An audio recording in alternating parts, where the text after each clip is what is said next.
Mount Everest is the ultimate bucket list challenge, a towering beast that has drawn climbers from all over the world, promising glory at the top, but also hiding some of the most brutal and heartbreaking stories of survival gone wrong. Over the years, hundreds have lost their lives trying to conquer it, but some deaths stand out as especially horrifying, shocking, or downright tragic.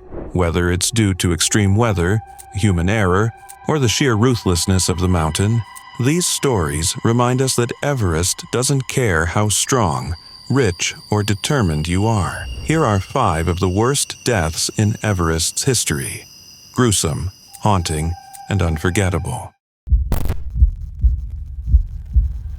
For nearly a century, one of the greatest mysteries in mountaineering history remained unsolved. What really happened to Andrew Sandy Irvine and George Mallory on that fateful day in 1924? The 2 British climbers vanished into the clouds high on Everest's northeast ridge, chasing the dream of being the first to stand atop the world's highest peak. Did they make it? Or did Everest claim them before they could etch their names into history?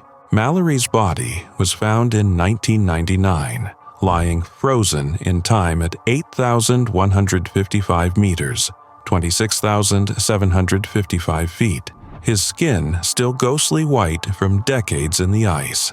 But Irvine, his younger and lesser-known partner, remained missing. His absence left a void, one that fueled speculation, theories, and endless searches. Some believed he held the missing camera that could prove whether they had reached the summit before perishing. Others thought he was buried deep beneath Everest's icy grip, never to be found. Then, in October 2024, a discovery sent shockwaves through the mountaineering world. A National Geographic team, including renowned filmmaker and climber Jimmy Chin, was combing the vast frozen expanse of the central Rongbuk Glacier when something eerie emerged from the ice. A single, weathered boot. It looked ancient, its cracked leather barely clinging to the sole, studded with the steel hobnails of an era long past. They knew, in an instant, that they had stumbled upon something significant. As they drew closer, the realization struck like a lightning bolt. Inside the boot was a foot, frozen, lifeless, preserved by Everest's merciless cold. I lifted up the sock, Chin recalled, his voice laced with disbelief, and there's a red label that has A.C. Irvine stitched into it. For a moment, silence hung in the air before it shattered into pure, adrenaline-fueled chaos. The team erupted in expletives, running in circles, fully aware they had just uncovered the remains of a man lost to history for 100 years. Irvine had finally been found. The implications were staggering. For decades, climbers and historians had debated what became of Mallory and Irvine. Had they reached the summit before falling to their deaths? Had Irvine, carrying the camera that could hold the truth, been lost in the shifting ice all these years? Now, at last, there was an answer. At least, part of one. The discovery was bittersweet for Irvine's family. His great-niece, Julie Summers, who spent years piecing together his story, felt the weight of closure settle over her. "It's an object that belonged to him and has a bit of him in it," she said of the boot. "It tells the whole story about what probably happened." Summers believes Irvine's body was carried down by avalanches, crushed beneath the glacier's slow, relentless movement. DNA testing will confirm the remains' identity, but the message is already clear. After a century of silence, Everest has finally begun to give up its secrets. Yet, one question still lingers in the frigid air. Was the summit theirs before the mountain took them? Or does Everest still guard the final, elusive piece of the puzzle? Mount Everest is a place of dreams, where climbers push their limits against the world's highest peak. But beneath the towering heights and breathtaking vistas lies a silent killer, one that strikes without warning, without mercy. And on April 5, 1970, it claimed 6 lives in a single devastating moment. They were Sherpas, experienced, strong, and fearless. For generations, their people had carried the ambitions of foreign climbers on their backs, navigating the mountain's most treacherous passages. That day, they were working on a seemingly straightforward mission, assisting the production of The Man Who Skied Down Everest, a documentary about Japanese alpinist Yuichiro Miura's bold attempt to ski from the mountain's upper slopes. It was meant to be a film about human triumph. Instead, it became the backdrop for unspeakable loss. The Khumbu Icefall is a nightmare, frozen in time, a chaotic maze of towering ice blocks, bottomless crevasses, and unstable seracs. The men knew its dangers well. Each step had to be calculated, every movement deliberate, but no amount of experience could have saved them from what happened next. Without warning, the mountain roared to life. A massive serac, an unstable column of glacial ice, broke loose from above, crashing down in an unstoppable cascade of destruction. In an instant, the 6 Sherpas were swallowed by ice and debris, their bodies vanishing into Everest's unforgiving depths. No chance to run, no time to scream, just silence in the aftermath, as if the mountain itself had closed its grip around them. 4 days later, as their deaths still hung heavy in the air, Everest struck again. Another Sherpa, Kayak Tsering, was killed by falling ice while working on a separate Japanese expedition. 7 lives lost in the span of a week. 7 men who had risked everything, only to become nameless victims to the world's deadliest mountain. And yet, the expedition continued. Just weeks after the tragedy, Yuichiro Miura strapped on his skis and made history, becoming the first person to descend Everest on skis. The documentary was completed. It won an Academy Award. But for the families of the Sherpas who perished, there was no glory, only grief. Their sacrifice, overshadowed by the spectacle of Miura's achievement, was a footnote in history. Even now, more than 50 years later, the Khumbu Icefall remains Everest's deadliest passage. It has claimed countless lives since that fateful day in 1970, including the 16 Sherpas who perished in the 2014 avalanche. Yet few remember the men who were lost in the making of The Man Who Skied Down Everest. The mountain never forgets, and neither should we. Mount Everest has always been a mountain of dreams, but for some, it is a graveyard. Hannelore Schmatz was no ordinary climber. She was a fearless adventurer, a woman who refused to let the dangers of the world's highest peak deter her from reaching its summit. And in 1979, she did just that.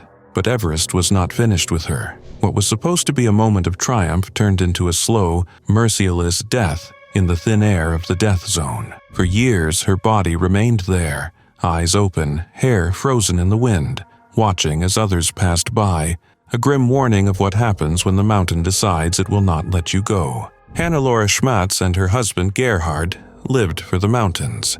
They had climbed peaks across the world, conquering summits that few would dare attempt. Everest, however, was the ultimate challenge.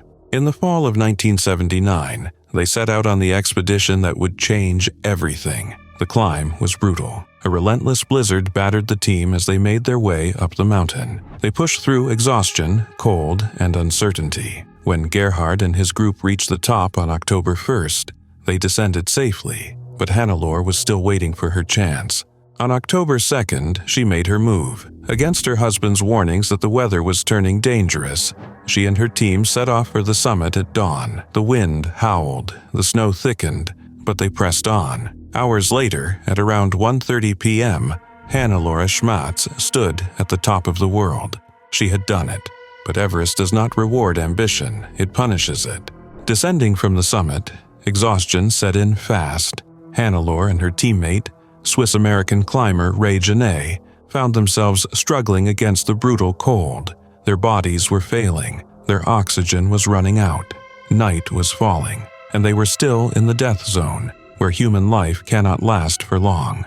The Sherpa guides pleaded with them to keep moving. Staying put meant death, but Hannelore and Genet were too weak. They made the fateful decision to bivouac at 28,000 feet, 8,500 meters, exposed to the full force of Everest's wrath. Sungdae Sherpa, one of their guides, stayed with them, refusing to abandon them to the night. By morning, Genet was dead. The cold had taken him. Hannelore, barely clinging to life, forced herself to stand. With Sungdae's help, she tried to descend. Then, just 330 feet, 100 meters above Camp 4, she collapsed. Her body had nothing left to give. Her last words were barely a whisper. "Water, water," and then she was gone. Sungdaer had no choice.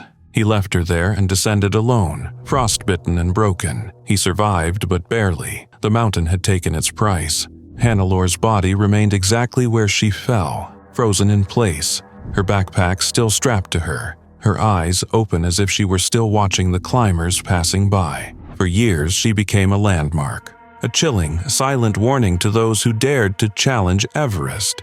Climbers who took the southern route described her as a sinister guard, a ghostly presence on the mountain. Then, in 1984, Everest finally reclaimed her. A powerful storm swept her body away, dragging her down the Kangshung face, where she was lost forever. The wind erased her like she had never been there at all. Yet, her story remains. Gerhard Schmatz returned home without his wife. He had reached the summit, but at a terrible cost. "The team came home," he said, "but I alone without my beloved Hannelor." Even today, over 200 bodies remain on Everest, frozen in time, just like she was.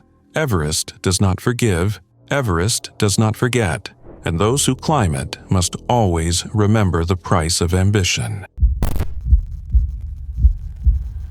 Mount Everest is a place where ambition and the elements collide. It is where dreams are realized, but also where nightmares unfold. In May 1996, Everest claimed the lives of 8 climbers in one of the most infamous tragedies in mountaineering history. A blizzard roared across the slopes, trapping climbers in a desperate battle against time, exhaustion, and the unforgiving cold.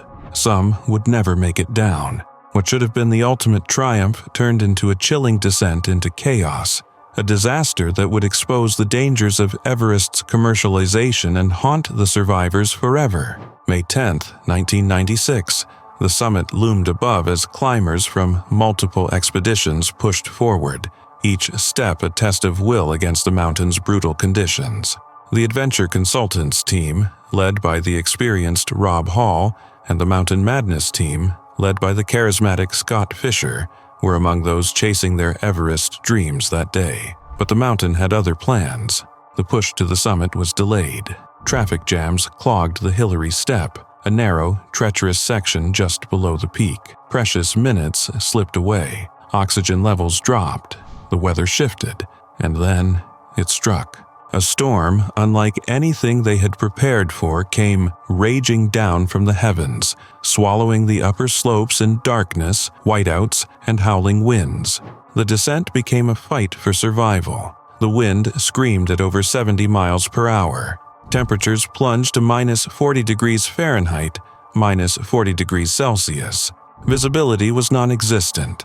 Climbers staggered blindly, lost in the void. Their oxygen tanks emptied, their bodies betrayed them. Rob Hall, an Everest veteran, was still high on the mountain, waiting for a struggling client, Doug Hansen. Hansen had run out of oxygen, his body failing him in the brutal altitude. Hall refused to leave him. He radioed base camp, his voice weakening with every word. He was trapped. Further down, Scott Fisher, known for his resilience, was in trouble. Fatigue, altitude sickness, and the elements were shutting his body down. He collapsed on the descent. His team tried to help him, but Everest had already made its decision. Meanwhile, another climber, Beck Weathers, had collapsed in the snow, left for dead. He lay frozen, unmoving, as the storm raged around him. Night fell, and the mountain took its victims. By the time the storm cleared, 8 climbers were dead. Rob Hall perished high on the South Col, still waiting for rescue that would never come. His final radio transmission was haunting, his last words to his pregnant wife, Jan Arnold, before the wind carried him into eternity. Scott Fisher never made it down either. His body remained on the mountain, a grim testament to Everest's merciless nature. Beck Weathers miraculously did not die. Despite being left for dead twice, his face frozen solid, his hands blackened by frostbite, he somehow woke up, stumbled through the snow, and survived. His story would become one of the most astonishing survival tales in mountaineering history. The disaster was a wake-up call. The world watched in horror as the tragedy unfolded. Everest had become a business, a tourist attraction for the wealthy and the ambitious. Did commercialization play a role in these deaths? Should leaders have turned back earlier? And could all of this have been prevented? The survivors told their stories. Journalist John Krakauer, who had been part of the doomed expedition, wrote Into Thin Air, a haunting account of the events that unfolded in the storm. Anatoly Bukriv, a guide from Mountain Madness, wrote The Climb, defending his decisions that night. Others, like Lou Kosishke and Graham Ratcliffe, revealed chilling details about weather warnings that had been ignored. But in the end, the mountain had the final word. More than 2 decades later, Everest still holds the bones of those who never made it back. Hall and Fisher remain on its slopes, frozen in time. Their fate serves as a reminder to those who dare to climb. Everest does not care how experienced you are, how much you have paid, or how badly you want to reach the top. It only asks one question: are you ready to pay the price? Mount Everest has always been the pinnacle of human ambition, a place where legends are made, but also where dreams perish in the freezing abyss. In 1998, Frances Arsentiev set out to etch her name into history. She wanted to be the first American woman to reach Everest's summit without supplemental oxygen. She did it. She stood on top of the world, but she never made it back down. What followed was a slow, agonizing descent into oblivion, a tragic tale of separation, survival, and sacrifice. For 9 years, her lifeless body remained frozen on Everest's slopes, a haunting figure known to climbers as Sleeping Beauty. Frances was no stranger to mountains. Alongside her husband, Sergei Arsentiev, she had conquered formidable peaks, Denali, Elbrus, and many of Russia's most treacherous summits. But Everest was different. It was Everest. In May 1998, the Arsentievs arrived at base camp, ready to take on the challenge. With no supplemental oxygen, they moved slowly, methodically, each breath a struggle. On May 22nd, they finally reached the top. The dream had come true, but the mountain does not care for dreams. They had summited too late in the day. Nightfall came, and with it, the biting cold of the death zone, the unforgiving altitude where human life begins to wither. Forced to spend another night above 8,000 meters, the couple became separated. Sergei made it back to camp. Frances did not, and so began the nightmare. As dawn broke on May 23rd, a team of Uzbek climbers encountered her high on the mountain. She was still alive, but barely. Her body was shutting down, ravaged by frostbite and oxygen deprivation. She could not move. They tried to save her, giving her what little oxygen they had, dragging her down the mountain as far as their exhausted bodies. Their strength gave out. They had no choice but to leave her behind.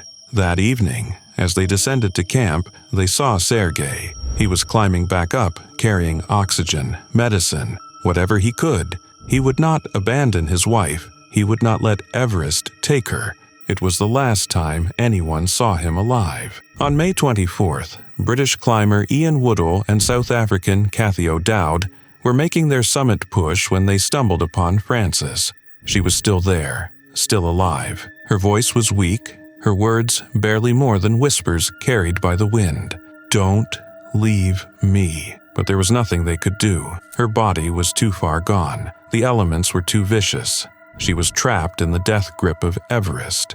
To stay with her meant certain death. After more than an hour of futile efforts, they made the hardest decision of their lives. They left her. Frances Arsentiev died as they found her, curled on her side, clipped onto the guide rope, her face serene, as if merely asleep. Sergei's fate remained a mystery until the following year. His body was found lower on the mountain. Having fallen while trying to reach his wife, he had died alone in his final act of love. For 9 years, Frances remained there, frozen in time. Climbers passing through the north route saw her body draped in purple and blue, her face peaceful in eternal slumber. She became known as Sleeping Beauty, a ghostly reminder of Everest's merciless nature. But in 2007, he and Woodall returned. Haunted by what he had seen, he led an expedition, the Tao of Everest, to remove her body from view. With a quiet ritual, he moved her to a lower location, away from the eyes of passing climbers.